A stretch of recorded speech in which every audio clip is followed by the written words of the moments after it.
Hello guides, नमस्कार। नई शुरुआत चैनल में आप सभी का स्वागत है। आज हम देखेंगे भारत की नई शिक्षा नीति 2020 के अनुसार। देखिए, जो कल नई शिक्षा नीति लॉन्च की गई है, कैबिनेट सरकार ने लॉन्च किया है, उसके अनुसार हम शिक्षा नीति के अनुसार जो नई शिक्षा नीति है, करंट का मुद्दा भी रहेगा। तो इसके अनुसार अपन देखते हैं कि अन्य प्रतियोगी परीक्षाओं के लिए ये बहुत ही उपयोगी होगी। उससे कुछ ना कुछ क्वेश्चन तो ज़रूर आएंगे।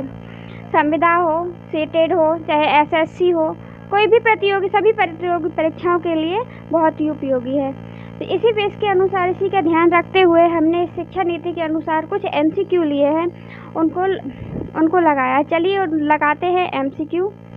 ज़्यादा टाइम वेस्ट ना करते हुए चलते हैं अपनी वीडियो की तरफ।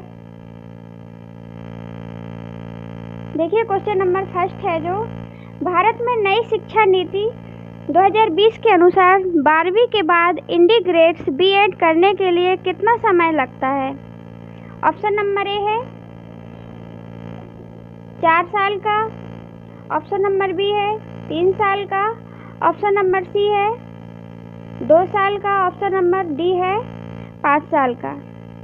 तो नई शिक्षा नीति के अनुसार यदि कोई 12वीं का छात्र 12वीं के बाद सीधे यदि कोई बीएड करता है तो उसके लिए कितने साल का समय लगेगा। तो इसका जो ऑप्शन राइट है वो ऑप्शन राइट हो जाएगा, ऑप्शन नंबर ए, मतलब 4 साल का। ठीक है। और यदि कोई बीए के बाद करता है तो उसके लिए टाइम लगेगा। यदि कोई बीए के बाद करता है तो उसके लिए 2 साल लगेंगे। और यदि कोई बीकॉम या एमए के बाद करता है, बीएड करता है, बीएड के क्षेत्र में, शिक्षा के क्षेत्र में जाना चाहता है शिक्षक के रूप में, तो उसके लिए 1 साल का समय लगेगा। ये नई शिक्षा नीति 2020 के अनुसार इस समय मतलब कोर्स करवाया जाएगा 2 साल का, 4 साल का यदि 12वीं के बाद, और बीए के बाद 2 साल का। और यदि कोई एमए करता है, एमकॉम करता है, तो उसके बाद जो उसका समय लगने वाला है वो 1 साल का। चलिए चलते हैं नेक्स्ट क्वेश्चन की ओर। ईसीसी का फुल फॉर्म है। Option number A early childhood care and education, क्या ये राइट है। B early child care, B right है।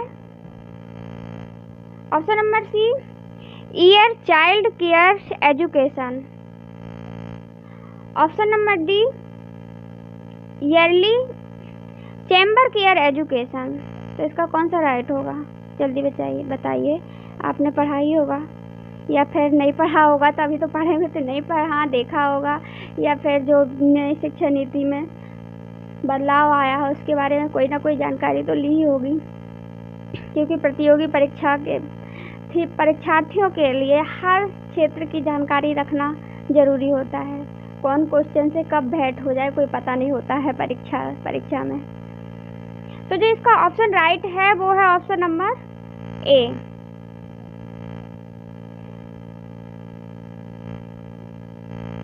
चलते हैं 3 क्वेश्चन की ओर।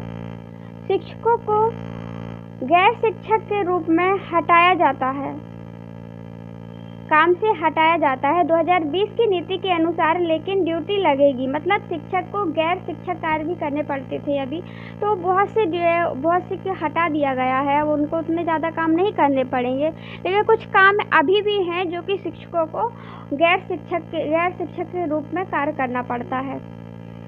तो वो कौन सा काम है जिसमें अभी ड्यूटी लगेगी उस शिक्षक की।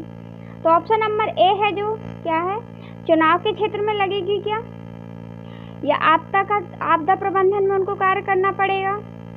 ऑप्शन नंबर सी जनगणना के क्षेत्र में काम करना पड़ेगा, या ऑप्शन नंबर डी इन सभी में कार्य करना पड़ेगा।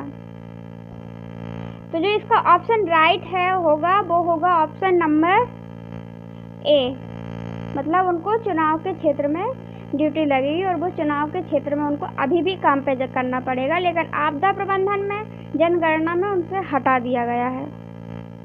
चलते हैं नेक्स्ट क्वेश्चन की ओर। न्यू ट्रांसफर पॉलिसी के अनुसार टीचरों का ट्रांसफर होगा, कम समय में होगा। ऑप्शन नंबर ए 3 साल बाद होगा, ट्रांसफ़र नहीं होगा। ऑप्शन नंबर डी 3 साल बाद होगा। कौन सा ऑप्शन राइट होगा? तो जो ऑप्शन नंबर सी है वो राइट होगा। मतलब कि ट्रांसफ़र अब ऐसे नहीं होंगे, अब ट्रांसफ़र की जगह उनमें प्रमोशन किया जाएगा टीचरों का। टीचर का प्रमोशन हो सकता है जल्दी, बट ट्रांसफ़र की जल्दी नहीं किए जाएंगे। ठीक है, तो चलते हैं नेक्स्ट क्वेश्चन की ओर। आई होप आपको ये वीडियो पसंद आता होगा। तो लाइक करें, सब्सक्राइब करें मेरे चैनल को। क्वेश्चन नंबर 5 है, RTE किस कक्षा से किस उम्र तक के बच्चों के लिए लागू कर दिया गया है? जो RTE है, राइट टू एजुकेशन था, जो मतलब कि नियम चलाया गया था, उसमें 6 क्लास से 6 से 14 वर्ष के बच्चों के लिए था, लेकिन अब किन बच्चों को लागू कर दिया गया है? क्या 1 से 12वीं तक के और 18 वर्ष की उम्र तक के लिए लागू कर दिया गया है? ऑप्शन नंबर ए। या ऑप्शन नंबर बी, कक्षा 4 से 12वीं तक के लिए लागू हुआ है? या ऑप्शन नंबर सी, 9वीं से 18 वर्ष तक के 9 वर्ष से 18 वर्ष तक के लिए लागू किया गया है? ऑप्शन नंबर डी इनमें से कोई नहीं। इसका कौन सा आंसर राइट है? तो इसका जो ऑप्शन राइट है वो है ऑप्शन नंबर, इसका जो राइट ऑप्शन है वो है ऑप्शन नंबर ए। कक्षा 1 से 12वीं तक के छात्रों को, मतलब 18 वर्ष तक की उम्र के लिए RTE लागू कर दिया गया है। ओके, चलते हैं नेक्स्ट क्वेश्चन की ओर। Question number 6, midday meal के तहत जोड़ा गया है हेल्थ ब्रेकफास्ट को, अच्छे कपड़े की सुविधा के लिए, अच्छी किताबों या फिल्म के लिए, या अच्छी खेल सामग्री उपलब्ध करवाने के लिए। कि मिड डे मील के तहत किसको जोड़ा गया है? क्या कौन सी सुविधा मिलेगी अब बच्चों को? तो जो इसका ऑप्शन राइट है वो ऑप्शन नंबर ए बिल्कुल राइट हो जाएगा। मतलब कि अब बच्चों को मिड डे मील मतलब कि पका हुआ भोजन जो बच्चों को मिलता है, उसके साथ में गवर्नमेंट स्कूल में उसके साथ में उनको अब ब्रेकफास्ट भी दिया जाएगा। ठीक है, आई होप आपको सारी बातें मेरी जो शिक्षण नीति आपको समझ में आ रही हो इसके तहत MCQ के रूप में। चलते हैं नेक्स्ट क्वेश्चन की ओर। NCERT लागू होगी अब NCERT है जो अब लागू होगी। क्या पूरे देश में बुकें जो चलती है NCERT की, तो क्या वो पूरे देश में लागू होंगी, कुछ प्रदेशों में लागू होंगी, या एक आध प्रदेश में लागू होगी, या ऑप्शन नंबर डी इनमें से कोई नहीं? तो इसका जो ऑप्शन राइट है वो है ऑप्शन नंबर ए। अब NCERT जो बेस है ना, तो वो पूरे देश में लागू होगा। चलते हैं नेक्स्ट क्वेश्चन की ओर। क्वेश्चन नंबर 8 था, सॉरी यहाँ पे शायद डबल हो गया है। चलते हैं नेक्स्ट क्वेश्चन 8 की ओर। सीनियर सेकेंडरी स्कूल में किन 2 किताबों को अनिवार्य कर दिया गया है?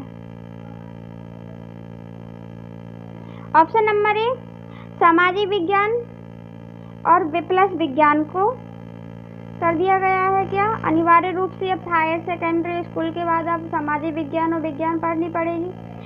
कि ऑप्शन नंबर बी, विज्ञान और गणित को कर दिया गया है अनिवार्य रूप से, अनिवार्य विषय वो सबको पढ़नी पड़ेंगी। ऑप्शन नंबर सी, विज्ञान और राजनीति को कर दिया गया है क्या? Option number D, Hindi plus अर्थशास्त्र को किया गया है। किसको किया गया है हायर सेकेंडरी में अनिवार्य रूप से पढ़ने के लिए? तो जो इसका ऑप्शन नंबर राइट है वो ऑप्शन नंबर बी है।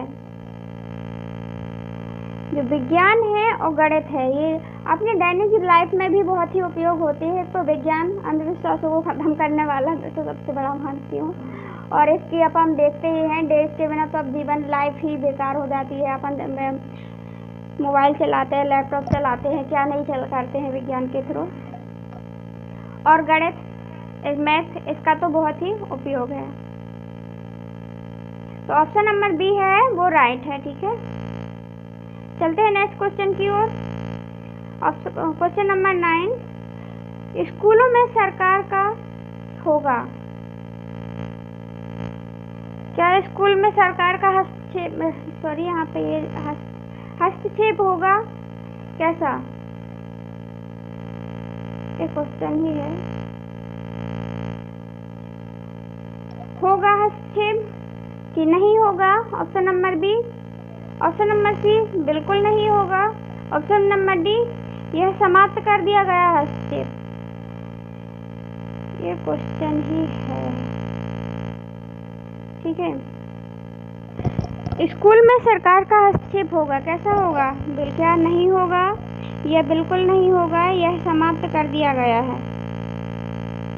तो जो ऑप्शन नंबर डी है कि यह समाप्त कर दिया गया है। अब स्कूलों में सरकार का हस्तक्षेप नहीं होगा। सबसे बड़ा चेंज, तो समझ में भी नहीं आता है कि ये चेंज क्यों लाया गया है। अब इसमें टीचरों की वेतन पर भी इफेक्ट पड़ेगा और साथ में देखते हैं क्या होता है। चलते हैं क्वेश्चन नंबर 10 की ओर। जो है तो वो तो देखना ही पड़ेगा, पढ़ना पड़ेगा। नई शिक्षा नीति के अनुसार स्कूली शिक्षा में कौन सी भाषा जोड़ी गई है? Hindi. Option number B English. Option number C प्रादेशिक। ऑप्शन नंबर डी विदेशी। देखिए 3 भाषा तो पहले से ही थी, बट कौन सी भाषा जोड़ी गई है नई शिक्षा नीति के तहत स्कूली शिक्षा में? तो जो इसका ऑप्शन राइट है वो ऑप्शन नंबर डी विदेशी शिक्षा को भी जोड़ा गया है। So thanks for watching my video. आपको जो भी आप कमेंट बॉक्स में बताना आप कितने मार्क्स आए, और साथ ही ये भी बताएं यदि कोई एडिटिंग करना हो, कोई कमी रह गई हो तो प्लीज़ गाइस कमेंट बॉक्स में कमेंट जरूर करना। और आपको ये वीडियो पसंद आया हो तो लाइक शेयर सब्सक्राइब जरूर करें। So thank you.